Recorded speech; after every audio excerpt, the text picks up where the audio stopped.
What's the deal with classical music? It turns out it's not all serious business.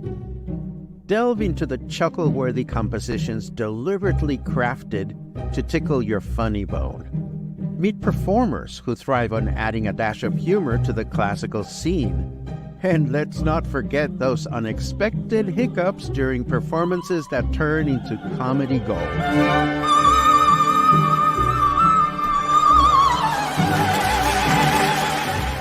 Join me for What's So Funny, where we will explore the lighter side of classical music because, well, why not? Grab your tickets for a laughter-filled evening this Thursday at the Joint Boutique Hotel and Co-work. It's a steal at 300 pesos per person. Hurry, seats are as limited as a virtuoso's range. Hey, how's it going? Seats are... What was that? It's a steal at 300 pesos, I said. Welcome to the Spotlight. That was, of course, a little self-promo about my music presentation from tomorrow. I'll have more news about my presentations later on, but this is episode 8 of the Spotlight. If you are watching, please let us know where you're watching from and how you're doing. Today, I have two wonderful people that will join us. We have Carmen Porras from Oculto that is going to tell us about a special event that's coming up. And we have Jordon Carnegie, who is really handsome. And I'm just itching to find out how on earth he transforms into Hedwig, a show that is now performing at the Palm Cabaret. And I'm really curious to learn about that production because it's getting great reviews. And today we are going to start with Carmen Porras. Carmen, how are you today?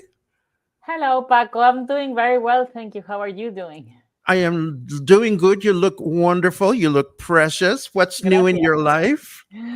Not much. Same old, same old.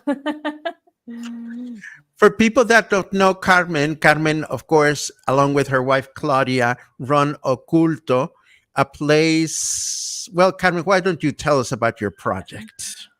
Oculto is a small venue that we have with an open kitchen and a living room and a long table, communal table, where we serve private dinners. Either you bring your own group of 8 to 16 people, or we do some events open to the public and 1 or 2, 3, 4, 5 people can come. And we try to fill it up. That's one thing we do. We also do the Mexican cooking classes, and we also do cater events to condominiums and villas. That is wonderful. Some people may remember you from El Arrayan, your amazing Mexican restaurant that you had in El Centro for many years. But for those people that are not familiar with your venue, I have some photos that I wish to share. For those people that don't know the cast of characters at Oculto, there is Chef Diego on the left, and there are you along with Claudia. How long have you been working with Chef Diego? Chef Diego worked with us at El Arrayan, our former restaurant. He worked there for 9 years. So plus 3, Oculto. So it's been about 12 years we've been working together. And there's Regina, your bartender, doing miraculous things. She is such an awesome drink preparer. And for people that have not been to your venue, here is, let me tell it from my end because I am a big fan. This is the quote unquote living room area where you sit down and you greet your friends. And Carmen usually brings out some small dishes for people to try. Then you get moved to a table, the communal table, where you enjoy a lovely dinner. And when I say lovely, the way chef your chef is about doing all these wonderful Mexican dishes, I've never had a disappointing experience at Oculto. What are you up to now? What are you here to announce? Well, I'm here to announce our 3rd anniversary dinner that we have prepared for you. 3 years? You've been going at this for 3 years? Wow. It's been 3 years. And that's going to be Saturday, May 25th. So by just before the end of May, during it coincides with Vallarta Pride. That's when we first opened 3 years ago. Uh-huh. And dinner is going to be at Oculto. You'll get the location once you reserve. The price per person is 1,200 pesos, and that includes 3 pass around appetizers, 1 cocktail, 3-course menu, plus 2 glasses of selected Mexican wine. And that starts at 7:30 and it finishes at 10 p.m. That sounds wonderful. Our friend Michael, before it says congratulations on 3 years, which I think Thank you, is Michael. yes, it's absolutely amazing. There's Albert, who recently organized a dinner with you, saying Oculto is amazing. For me, the way I describe Oculto is like staying at a beautiful villa without the villa, because you get to pick without the villa, just with the dining room area, because the service you guys provide is absolutely amazing. What else can you tell us about this dinner? Have you decided on the menu yet, or? Yes, we have a menu set up that I'm going to tell you about. I'm just going to mention the dishes because they're a little bit complicated to describe in detail. And the whole point is that you maybe want to come and taste them yourself. So, the pass around appetizers, we have a watermelon ceviche. We also have a house pickled veggie shrimp spring roll and the avocado ginger salad. So I think you've tasted most of them because most of these because those are the very, very popular dishes that we've served during our 3 years and that people keep asking us for. So we're doing a very popular dish dinner, right? Also, once you have seated down in the communal table, we're going to serve you the panela cheese enchilada. So it's Chef Diego's interpretation of a regular enchilada, but it's really, really tasty, actually.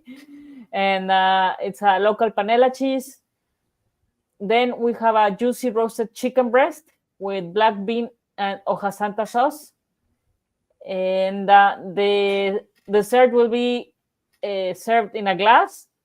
So it's going to be ricotta, mango, and toasted corn. And we call it a cheesecake because it's kind of like the ricotta is prepared like a cheesecake, but it's not a cheesecake. Well, just call it a Mexican cheesecake. And no, just kidding. So this is what we're doing for everybody to enjoy. I have a question. Just before the broadcast, just before the show, I went looking on Google if you were still Oculto, and you're no longer Oculto. I mean, what I mean by that is your location is now public. Did you know this? Yeah, it's there, but don't tell anyone. Okay. It's there since the... Don't go looking for Oculto on Google Maps. It's not a secret anymore.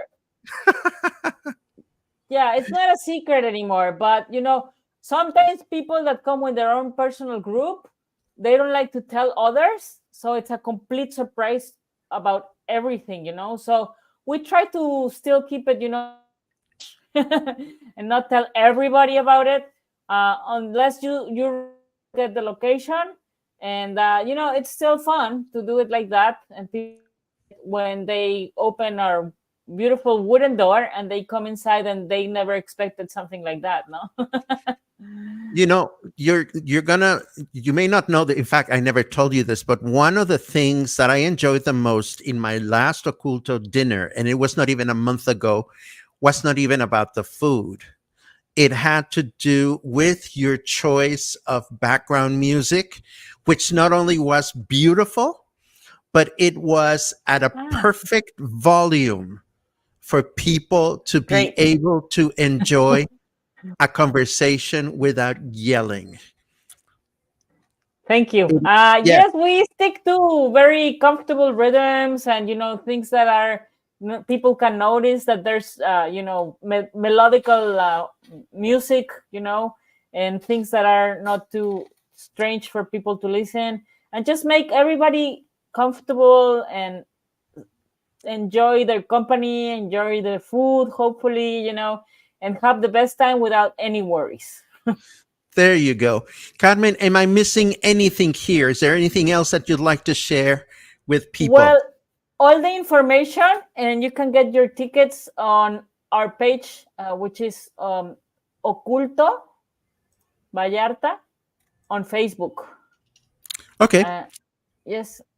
And let me put it up on the if screen. you go to events, or if you go to the last posts, you will see it there, and you have to click on information and read more, and then you'll see the full menu and the link to get your tickets. And there's only, I think, 6 spaces left, but we would love to fill it up because it's a very special occasion for us.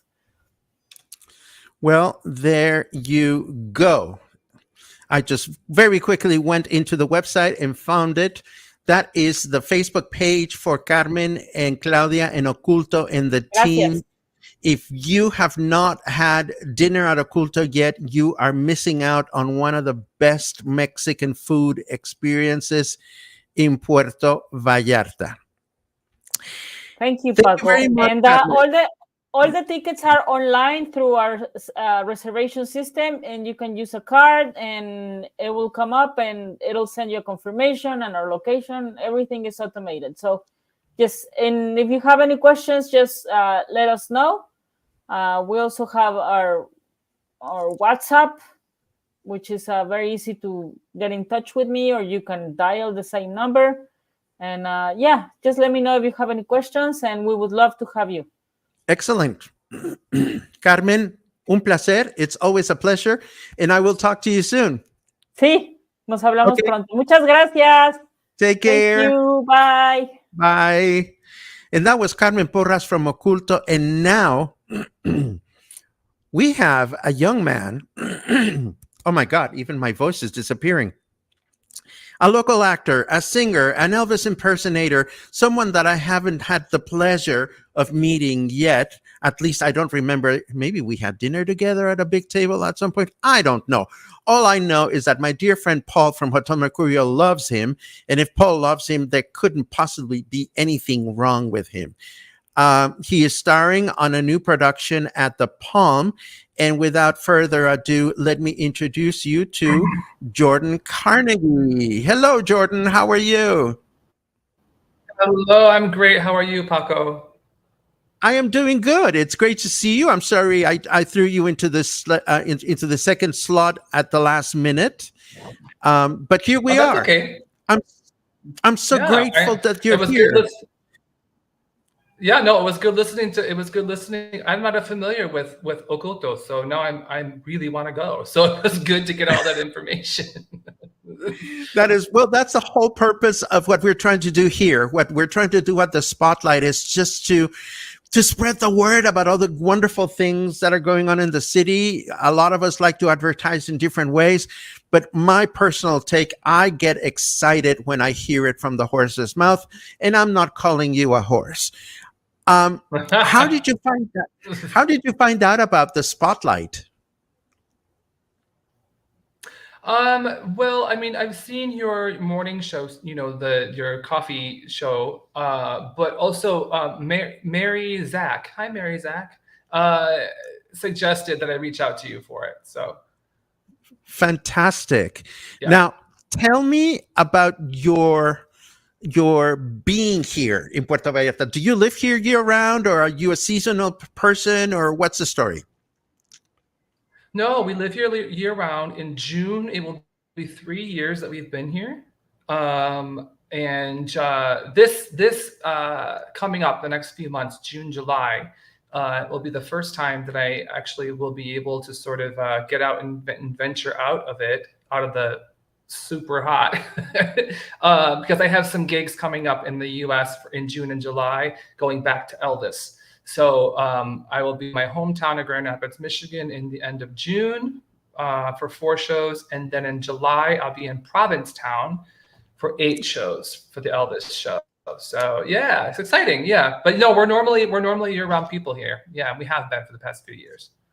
How did you decide to become a year-round Puerto Vallarta person? Well, originally when we debated moving here, when it called to us, we were originally going to kind of like toggle back and forth between Chicago and here, and so many things happened, namely COVID happened, and it just wasn't as easily doable at that point. So it just turned out that we would just kind of get through the hot summers and just stay year round. But I actually like it. I know a lot of people hate the rainy season and the humidity, but for me, because I get really bad allergies. So in this type of season, when the dust is more prevalent in the air, it's harder for me. So when the rain comes, it kind of washes it all away and the humidity rises. It's actually really good for me. It's great for your voice and great for your skin. So I don't mind it so much actually in those hot months. Yeah. So 3 years ago or some time ago, a performer named Jordon Carnegie arrives in Puerto Vallarta. How was the knocking on doors process? Like to start getting gigs and stuff.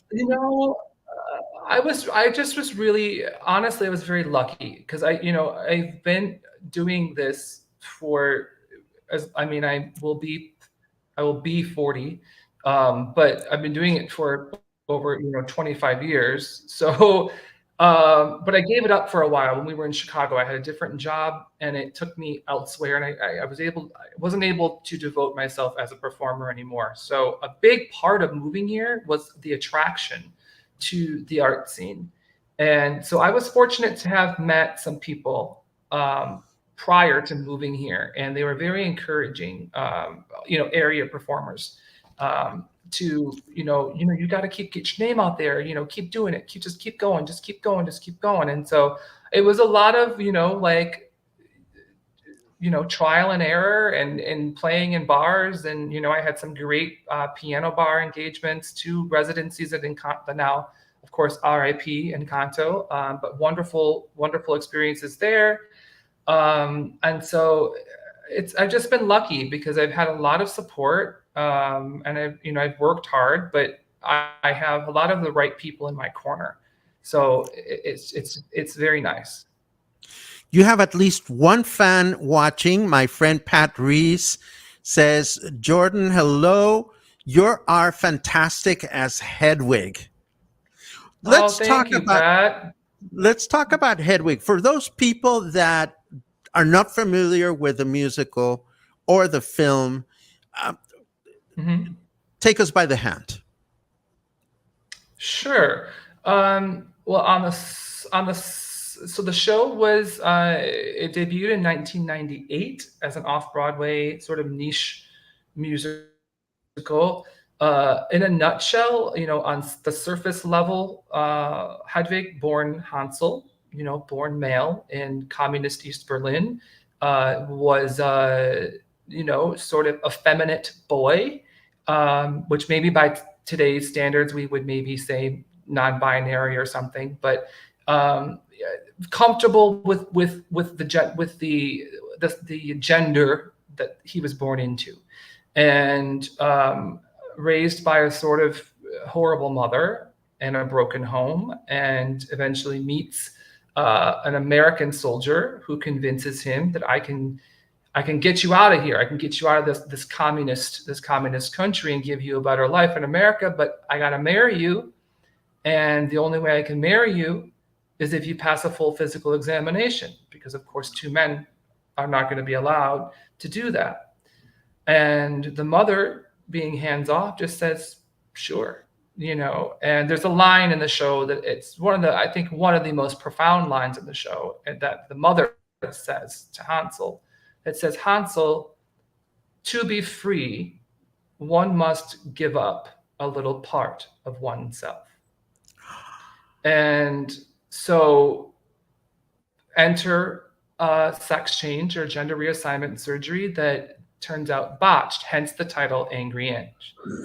So this character is left forced into something that they didn't want. This was not a traditional, like a trans story where they feel that this is, they're born into the wrong body, etc. This was something forced upon this person that they didn't want. They're very much a victim, and are left with a scar that serves as a constant reminder of this mistake that they've made. And so fast forward, this person who promised these false promises to get them to America brings them to America, but then divorces, leaves Hedwig with nothing.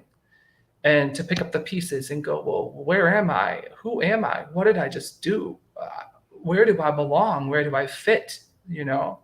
And through that, Hedwig discovers the power of performance, of, well, maybe I can turn this into something. What do I do? So I can maybe explore music, put the makeup on, try to become something of it. And eventually falls in love with somebody else, who that person ultimately takes all the music that they wrote together, steals it. He goes off to become a very famous rock star, and Hedwig once again is left in the dust to figure out, what do I do? And so by the time we meet Hedwig in the show, this has been years and years of going on, where she's sort of shadowing her ex-lover, Tommy, the one who stole all of her music. And here in PV, the way the script that we've rearranged, they had an encounter, they got in a car accident together. It's kind of in the tabloids. This has now thrust Hedwig into a more, she's kind of trying to capitalize on this fame. And so it kind of gives her the opportunity to kind of vomit her story throughout the show. So that's the surface level. I mean, the beautiful thing about this piece is that it appeals to virtually anybody. It is an LGBTQ plus story, technically speaking. But the themes of who am I in this world? Where do I belong?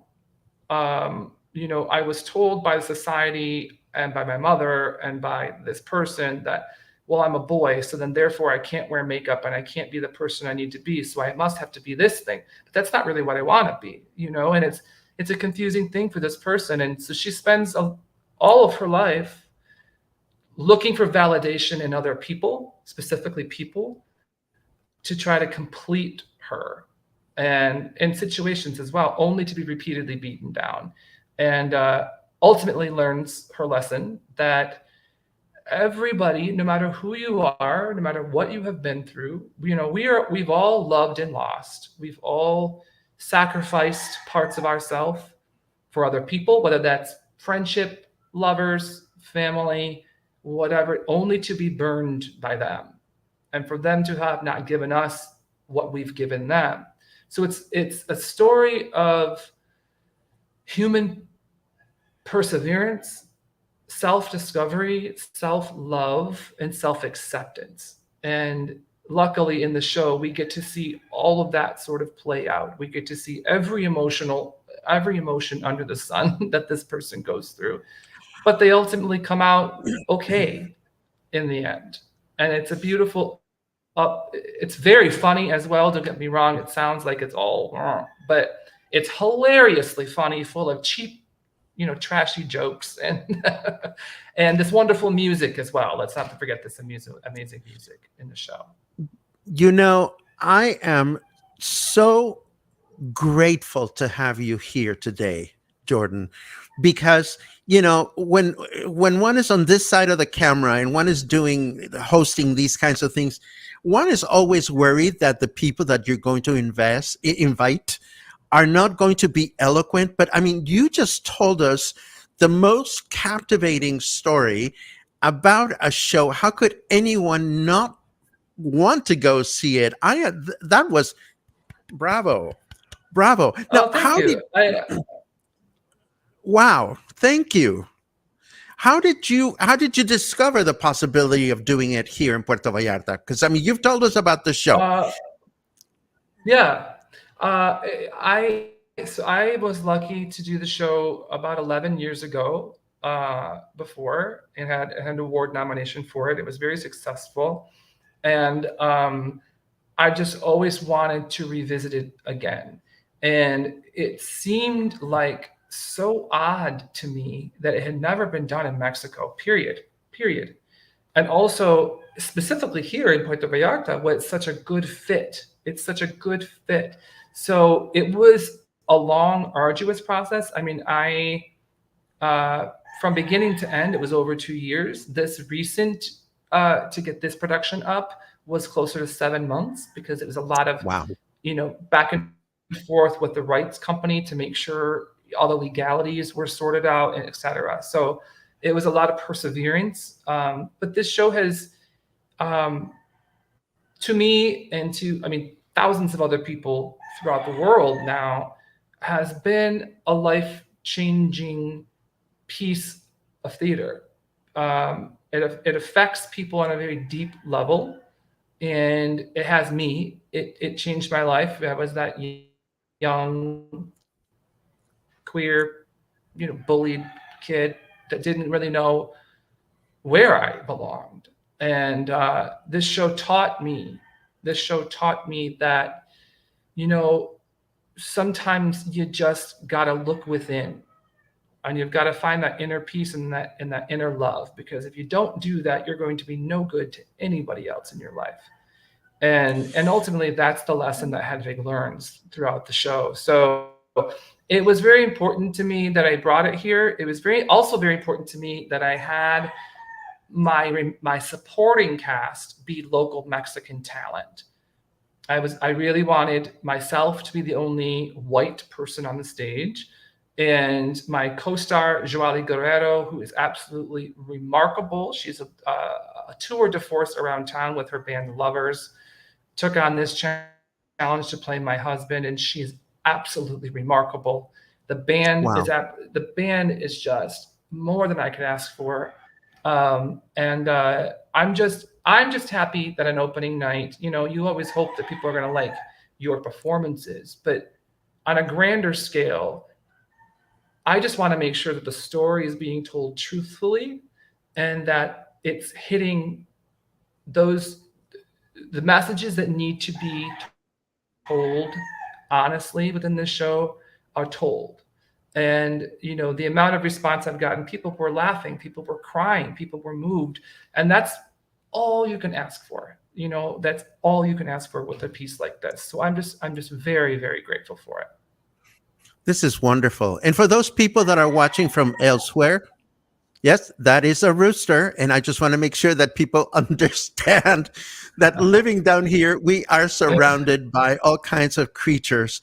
And speaking of all kinds, I have some show and tell here, because there you are, handsome you, and there Yes. you are as Hedwig. I mean, how long does it take for you to complete this transformation?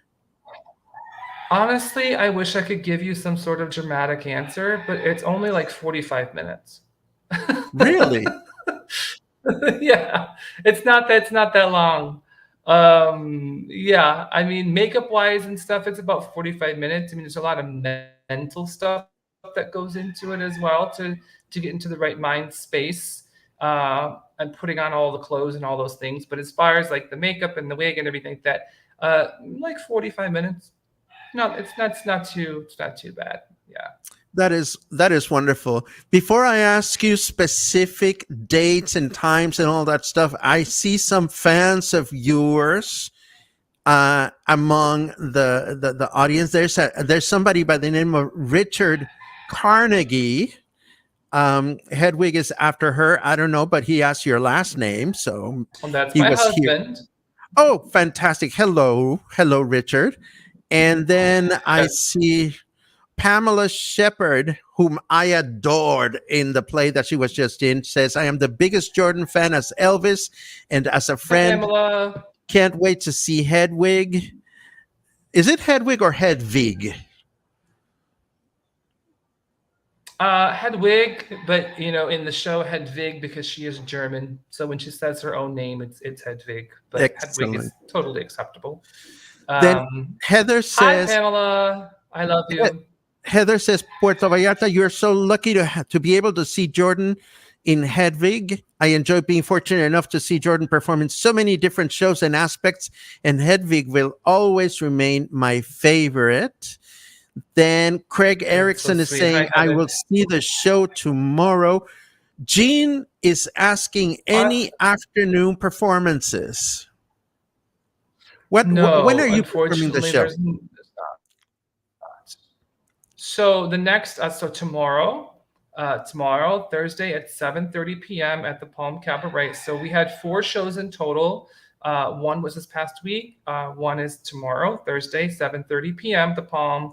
And then we have one more Thursday, so the following Thursday at 7:30 p.m. as well. And our very last one will be Monday, the 27th at 7:30 p.m. as well. And all of them are at the Palm Cabaret. Any chances you will Yeah. revisit this in the fall or winter?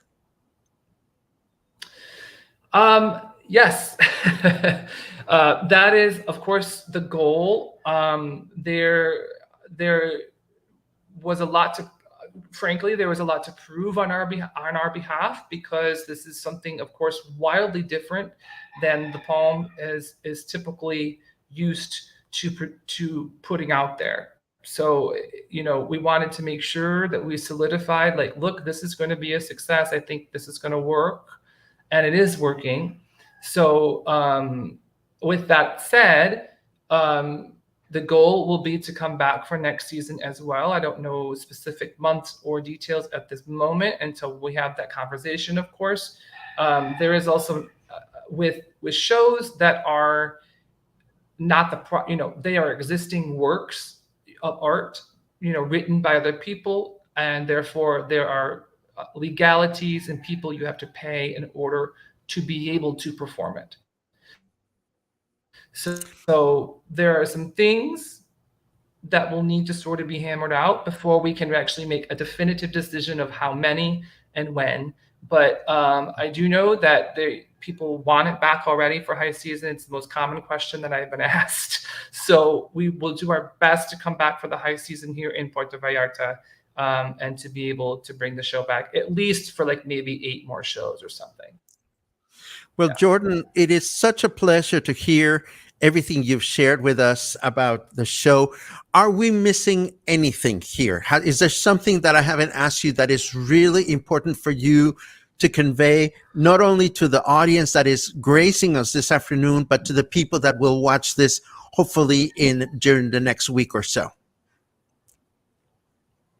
I would just like to reiterate that Hedwig is a show that is written so uniquely in terms of musical theater, and it really broke new barriers at the time. Meaning, yes, it is a musical, but it's also presented in the form of a rock concert. So when you go see this show, it's like you bought a ticket to see a rock concert with this Hedwig person that maybe you've never heard of. And throughout, just because you're there, she's starting to sort of unravel. She's at the end of her rope. And so her life stuff just sort of starts spewing out of her. But we had this glorious music in the score written by Stephen Trask, who's wonderful. There's an interview that we did with Out and About with Stephen, the composer of the show as well.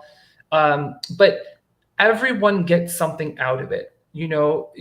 It's not a gay thing. It's a show that speaks to human perseverance, to our journey through this thing called life. And when bad things are dealt to you through people, through circumstance, maybe sometimes those things are your fault. How do you navigate it? Do you play a victim or do you try to move on? And how do we look inward in order to heal ourselves? And there are so many themes in this show that, people might not like musical theater. There are those people, they're like, I just hate musicals. in the more classic sense, right? Because it's all they're used to. Hedwig is a musical, but it's not presented in such a way. It's presented as a rock concert. So it kind of gives credence to the fact, like, why is this person singing all of a sudden? Well, because we're at a rock concert. It gives a justification for that. And then there's people who maybe don't think they like rock music, but then they love this music, or think they're going to get a more sort of musical theater sound when they come in, and it turns out, holy crap, I'm listening to this amazing rock music. I'm not listening to like Oklahoma or like a more traditional musical. So with that said, I would just encourage anybody from like any walk of life, this is for anybody. This is for no matter your gender identity, your sexuality, how you present, your shape, size, gender, whatever. Everybody can identify with this character and the themes, and more than often than not, everyone's going to walk away with a message. And hopefully what they get from it is a very cathartic sense to look inward and to maybe look at the world slightly differently when they leave. Well, Jordon, I'm so grateful for having the opportunity to get to know you a little better. And I'm so grateful for your generosity of information. It confirms for me that there is a need in Puerto Vallarta for artists like you, and may I say like us, because I'm going to talk about my chingaderas in a second, to have a place where we can really connect directly with an audience about why people should take the time to go see these shows. Competition is increasing. The number of activities available at any given time in the city makes us really struggle as to how we're going to spend our entertainment money or where we're going to go. And I am sure that by having spent time with us here today, you will persuade more than a couple of people, if not more, to go see your show. Thank you so very much, Jordon. I hope I'll have a chance to get to see Hedwig. I haven't seen my schedule for the next few days. Yes, I hope so too. Just let me know when you'd like to come. I will definitely do that. And you're always welcome to come back here at the Spotlight if you're doing other things. If you want to spread the word about how fabulous time we had, please do that, because the Spotlight is a young project that needs a lot of word spreading around. Thank you very much, Jordon, and thank you for joining us and sharing so much of your insight. I'll talk to you soon. I'd just like to just quickly say, just real quick, if they want to get tickets, online tickets are strongly encouraged. They have been kind of moving faster. So the best way for us to make sure you're going to have a spot in that reservation list is just thepalmcabaret.com/Hedwig. And you can go there, you can see all the reviews, photos, videos, and to get your tickets all at the same time. Let me do that really quickly. Hold on just a second. thepalmcabaret.com/Hedwig. That's right. Let me see if I got this right. And let me put it up on the screen. We aim to please around here. Is that correct? No. Oh, no, there's a typo. Hold on. Let me edit it. Palmcabaret. I cannot even spell. I'm so excited. Okay, I think I got that right now. And now I cannot put it on the screen. Why not? No, that's not the one that I want. Thepalmcabaret.com Hedwig. Okay, so now my software is not letting me do this, but I tell you what, I promise I will do this, and I promise I will share your information when I think. No, that's even worse. Never mind.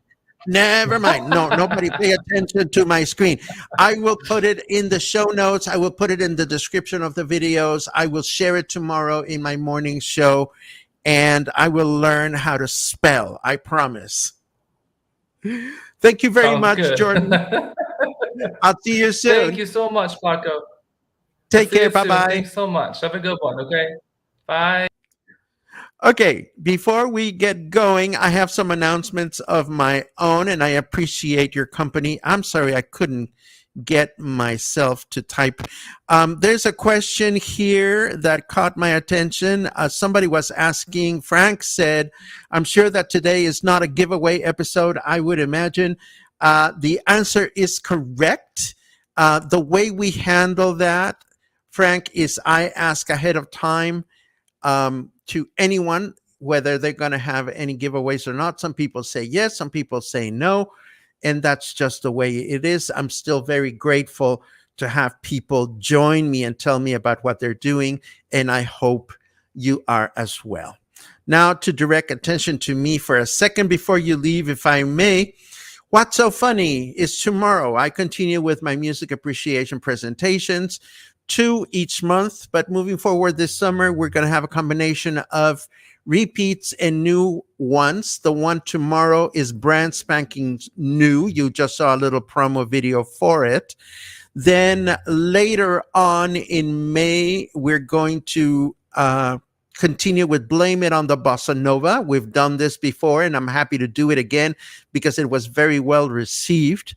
Then here's a new one. I haven't even created the flyer, but the other day I asked ChatGPT, I asked artificial intelligence, tell me what are your favorite, most important classical works of music. And ChatGPT gave me 10 compositions, and I said to myself, I have something to say about these. So that's what our show is going to be about on the 6th of June. And then right before 4th of July, which is when a lot of fabulous films are premiered, we're going to have The Sound of Movies, From Silent Films to Sci-Fi Dreams. This is a repeat, but it was a very well-received presentation. This one's going to take place on June 20th. And we begin July with another one that I haven't decided. This is going to be all about mambo music, and I think it's going to be a lot of fun. Needless to say, I will continue to share this information as we move forward. But for the time being, I want to thank you for watching the Spotlight. I want to thank you for supporting the Spotlight. I want to thank you for spreading the word about this brand new project. I'm grateful for people like Carmen and Jordon that come in and tell us about their projects. If you have an opening, if you have a new show, if your restaurant has a special, if you are a nonprofit looking to fundraise and you have an event coming up, join us here at the Spotlight. It is absolutely free, and we'd love to have you. For now, I'm just going to say thank you, and I'll see you again on the next show a week from today, 4 o'clock, just like today. Have a good one.